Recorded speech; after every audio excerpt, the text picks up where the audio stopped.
Ötən gün Gəncədən qalxan Türkiyəyə məxsus C-130 təyyarəsinin Gürcüstanda qəzaya uğraması haqqında yeni iddialar gündəmə gəlib. Belə ki, Türkiyə mediasında hadisədə xarici müdaxilə və sursat partlayışının olub-olmamasının araşdırılacağı yazılıb.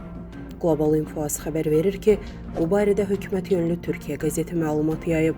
Nəşr bildirir ki, qəzaya xarici müdaxilə və ya bortda sursatların partlaması səbəb ola bilər. Qəzetin iddiasına görə, radar qeydlərində qəzanın baş verdiyi dəqiqələrdə hadisə yerinə bir H-125 tipli helikopter uçub.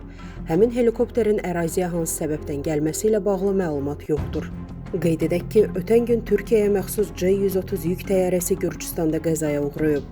Hadisə nəticəsində təyyarənin göyərtəsindəki 20 nəfər həlak olub. Əsas versiya təyyarənin texniki səbəbdən qəzaya uğraması ilə bağlıdır. Son məlumata görə təyyarənin qara qutusu tapılıb. Araşdırmalardan sonra yekun nəticə ictimaiyyətə açıqlanacaq. Statın sonu.